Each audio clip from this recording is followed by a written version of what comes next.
Hey guys, welcome back, it's Ripe again. In today's video, an entitled neighbor claims she has the right to use my new jacuzzi and refuse to stop trespassing on my property. If you haven't already, please check out my podcast by searching for Ripe Stories on Spotify and other big podcast platforms to find exclusive content and early access to new stories. And the first one starts like this. I live in one of those neighborhoods where there was little to no planning when it came to building the houses, so the gardens are all different sizes instead of being uniform behind each house and side by side. Consequently, this changes the price of each house because some come with more land, and to be more specific, my house/land costs about 25% more than both of my neighbors because of the size of the garden. My garden is in an L shape with the end of it extending around the back of my neighbor's garden. The plots of land are separated by a fence. Although the design is slightly odd, it's pretty clear that the section at the back of my neighbor's garden belongs to me, given the high wooden fence and the fact that it connects to the rest of my garden. You will see why these details are important in just a moment. My neighbor, a middle-aged woman who lives on her own, let's call her Karen, does not work that often, and so she spends most of her time at home. She seems to be grumpy most of the time. Whenever she strolls around the neighborhood, she has some sort of grimace on her face. And I often hear her make comments about things as she passes, whether that be children playing in the street or someone walking a dog who is barking. For a couple of months when I first moved in, she had an issue with my front garden, saying that the last owners didn't bother to make sure it was well kept and that I would have to step up to the task. Yeah, I'll make sure to spruce it up once I'm fully settled in, I replied, trying to shift the conversation.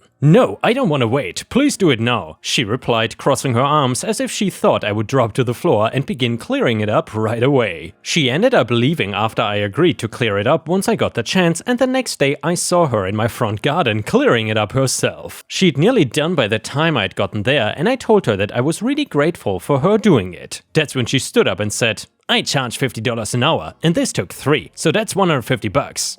What? I never agreed to paying you anything for this. I never even agreed for you to do this in the first place, I replied after realizing she was deadly serious. After lots of back and forth, I caved. It was not worth putting up a fight for. But as a lawyer, I was crawling on the inside at the gal and how I had been backed into a corner. Flash forward to about 4 months ago when I decided that I would start decorating my back garden. I wanted some nice stepping stones and a cute pond, as well as a decking area around the back at the area which is behind my neighbor's garden with a jacuzzi on top. I hired a bunch of different companies to get all of this done for me, and it left my wallet fairly dented, but it was surely worth it. It was nice to be able to invite friends and family around and show them all that I had done with my garden. The trouble started not even a week after I had finished vamping up my garden. One evening, I heard a knock on my door at midnight, and as I groggily opened the door, I spotted Karen outside. Is your backyard electric system working? She asked, and it was so random, I swear I was dreaming.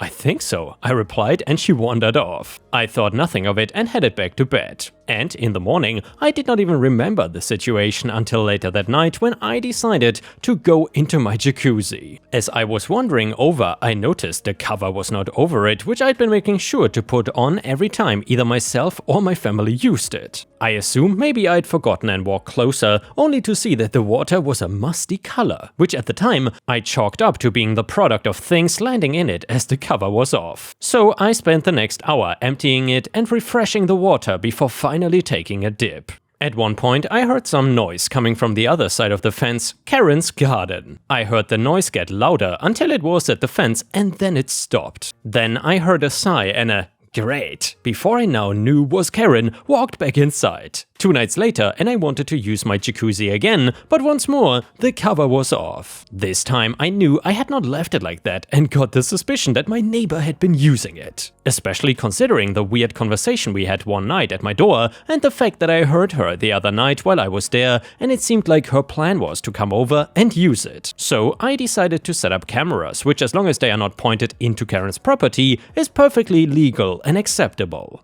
I installed one facing my hot tub and one facing the fence to Karen's garden. Sure enough, when I watched the footage a few nights later, I saw Karen climbing in. I watched as she lifted part of the fence where the screws were loose. That is how she must have been getting in all along. What shocked and disgusted me the most was watching her get completely naked and start to fully bathe herself in the water, which explains why the water was always slightly musty when I returned to it. I decided to confront her. "Why have you been using my jacuzzi without my permission, and to bathe in no less?" was the first thing I said once she opened her door. "I haven't done such a thing," she replied, feigning exasperation. I pulled up the footage on my phone and showed it to her. She went red as she saw herself get undressed on the camera. "You cannot do that. I can have you arrested for filming indecent videos of me," she replied, stumbling over her words. "Actually, you can't. The cameras were on my property and I gave you no permission to go onto my property, and I certainly had no idea that you were going to get naked," I replied, standing my ground.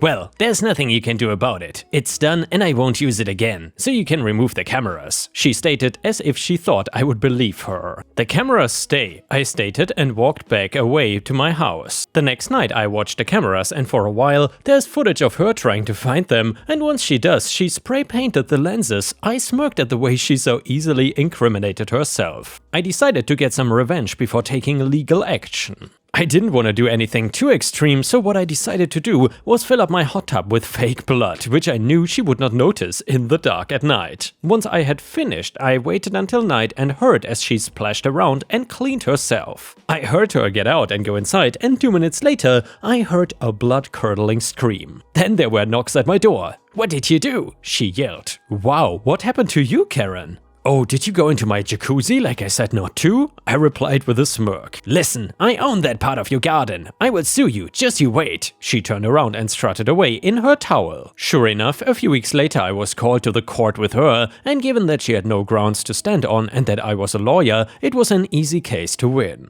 I showed the judge the camera footage, including the one where she purposefully damaged the cameras, and they awarded her with a hefty fine of $10,000 for the damages and the property rights abuses. And yeah, Ripe Stars, I hope that is a lesson to Karen and that she won't do this again. But then again, some of these Karens just seemingly never learn their lesson. Either way, if you have watched until here, please don't forget to like the video and maybe even post a comment if you want to support me. Thank you so much. And the next one is titled Revenge for Getting Kicked Out. A few years ago, my family, wife and kids went to a new country for a couple of weeks and had booked a rather nice Airbnb. It cost $4,000 for 2 weeks, so it better be nice. Anyhow, we were offered the services of the housekeeper at $20 a day. After 3 days, I decided to call her and have her come, but right away, I got a weird feeling from her, so I told her just to clean for a couple of hours. And that I would pay her for the whole day. I did not want her in the house when we were not there. This really ticked her off, so she told the owners we had ruined the place and caused a bunch of damage. They immediately emailed me and said that we needed to get out and that they were calling the cops on us. And also that they were not refunding us. Feeling vulnerable in another country with a family to protect is not a fun situation, but luckily we secured a motel nearby, major downgrade but had availability. After arguing back and forth with the owner via email, I told the host that we would not leave and they would have to get the cops to come unless someone came and brought me a cash refund. So, lo and behold, a property manager shows up, actually ended up being my neighbor a few months later, and walks through the property. He cannot find anything wrong with it, calls up the owners and has a big argument with them, pays me the refund and then cancels the owners as a client. He said he has never seen someone so crazy as these owners. So you're asking, where's the petty revenge? While what the property manager did not know is that I left a bunch of sausages in the toilet tank, so by the time the owners come back, I'm pretty sure the place will stink to high heaven. Small victories. And yeah, Ripe Stars, I'm kind of curious here, what kind of sausages OP left in the toilet tank? Either way, they will probably smell bad. Anyway, the next one is a story from r/amIthejerk, and it starts like this. I, 19 female, come from a wealthy family. Even so, I had a job since I turned 16. My parents got me a car, but I had to pay for my own insurance and gas. I had a limit for how much my birthday and Christmas gifts cost. When I graduated high school and was accepted into a good college, my parents gave me a choice. Number 1, I live in the dorms and they pay for everything. I get just a bit of spending money, but they won't have a say in my life at all, since I am an adult. Number 2, I live in a 2-bedroom apartment they own in the city.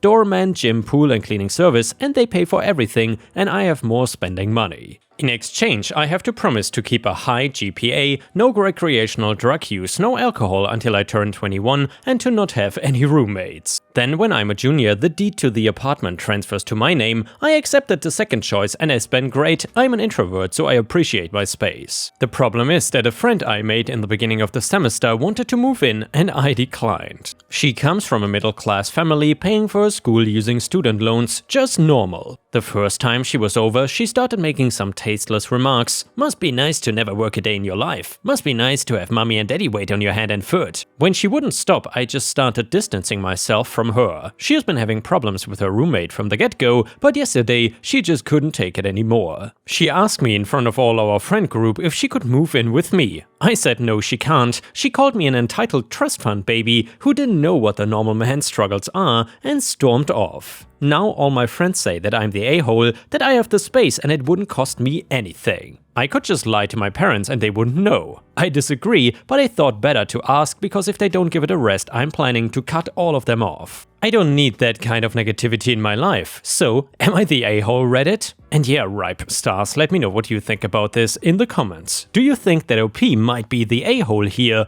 or not? And users in the comments said, not the a-hole, she is rude and uncaring and she already insults you and your family. Why let her in? Don't let her move in ever. Comment number 2, not the a-hole, you should not be lying to your parents and you have no obligation to provide free housing to anyone, especially someone who makes snide comments about you and has demonstrated they cannot get along with roommates. And the next one is titled, Karen Gets in Danger. In the 80s, I lost everything I could. I dropped out of college, my father died of a heart attack, and my mother was somewhere in the wind. I was not worth the air I was breathing. As a last effort, I saved up some money to move to a different state so that I could start fresh. I chose Montana to be my new home because I did not have a college degree. I knew I could only make a living with my hands and not my head. After a bit of looking around, I found work on a ranch. The owner of the ranch, let's call him Jack, took me under his wing. He taught me how to ride a horse, how to herd, how to do cutting, roping, and many other useful skills on a ranch. My goal was to have enough money for a deposit so I could buy a house or at least some land. After about 3 years, I had the money, but I loved the ranch and the folks so much that I chose to stay longer. In the spring of '88, I finally made the decision to quit.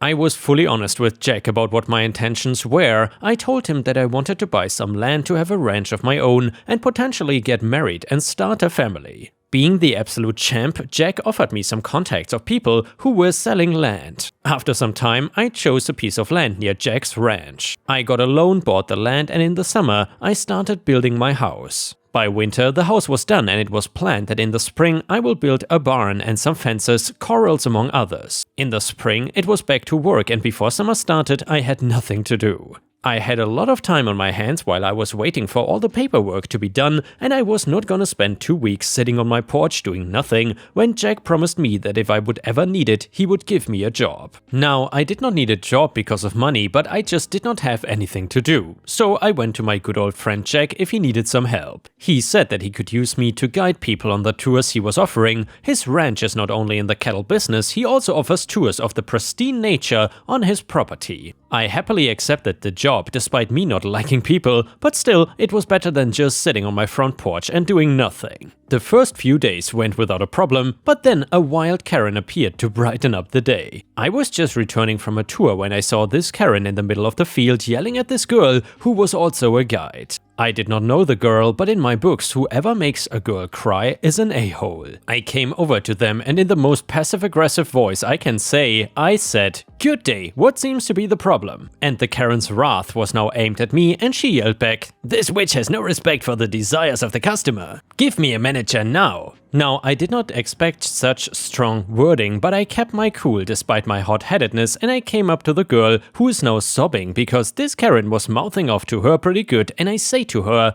"Leave her to me, I will take care of her. You go take a break and tell Jack that I'll be with this piece of work." She gives me a grateful smile and a nod and rides away. So I go to Karen and I say to her, "Ma'am, I cannot get you the manager as he is busy right now, but if you want, I can be your guide in her stead for the remainder of the tour." She replies very politely by saying, "Sure, I think even the trees will be better than that witch." Every part of my hot-headed self wants me to pretty much bury this woman right then and there, but I keep my cool and we head off on the tour. And within the first minute, what a piece of work she truly is. She behaves like she knows best and everyone is lesser than her and everything should be given to her. When we are about to turn around and go back, I give her a choice. We could either go the official route or we could return by the unofficial route, which is shorter, but there were bear sightings reported in the past few days. I tell her that the unofficial route is quite dangerous, but just as I wanted her to do so, she vehemently objects because she is the wisest person alive and knows the best. Great, my trap had worked, and after about 5 miles on this unofficial route, she starts screaming and turns so pale that she is even more white than paper. In the distance, there's a grizzly bear. I knew about the danger I dragged both of us into, but in the end it was technically her choice to go that route. I tell her to make herself as big and loud as she can. I follow suit, but the bear keeps getting closer. It keeps growling at us. With every growl, Karen was getting even more pale. After it gets way too dangerous,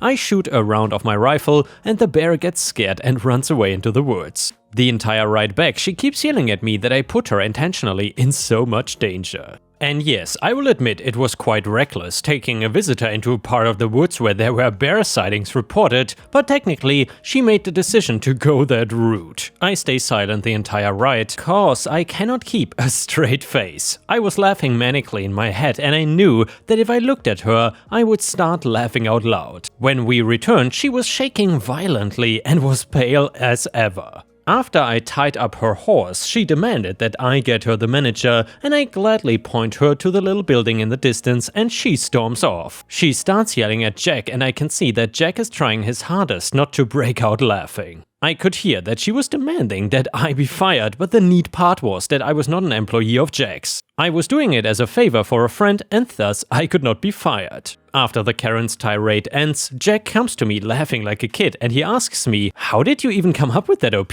I start giggling as well and answer, "Well, she made the girl cry, so I wanted to give her special treatment. I heard of the bear sightings and it worked out well in my favor." He then asks me not to do that again as it was reckless and I agree and I tell Jack. I don't plan on doing it again, but I had a plan if the bear mauled the damn wretch. My defense would be that I gave her the choice to go on a safer path, but because she was apparently of higher intellect than me, I simply agreed. Jack gives me a smile and heads off. Years later, my father would end up meeting that girl guide again. Her name was Abby, but nowadays I simply call her Mom.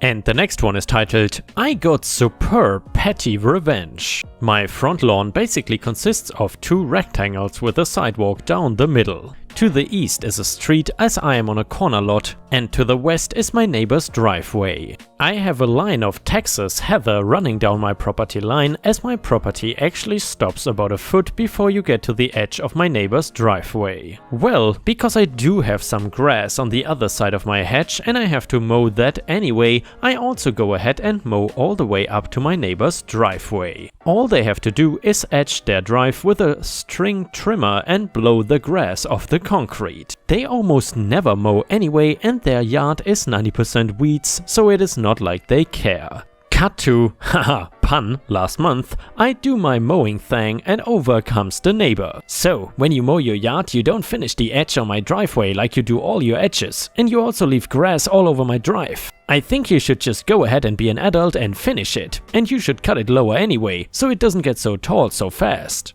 I let him know that it is not even my grass and I don't have to do anything other than mow my own lawn, everything else is a courtesy to him, including when I clear the leaves out of his yard in the fall because they technically came from my tree. Also, I cut the grass high because it is hot here and it helps to keep the moisture level higher in the soil, which is better for the grass. He is not budging, I'm the jerk because I don't finish his yard like he thinks I should. Fine, don't like how I mow your grass? I will stop. Cut to this morning when I am out mowing my lawn and neighbor comes over to show me his citation from code enforcement. Well, because you decided to be petty and stop mowing the grass that you should mow because it's right there, I just got a ticket for high weeds. Thanks a lot. But if you think it's my problem, then call 311 and have them come out and reissue the citation to whomever owns the land that the weeds are on. I think you will find that the property line follows the fence, point at line, which makes everything 12 inches to the east of your driveway your problem.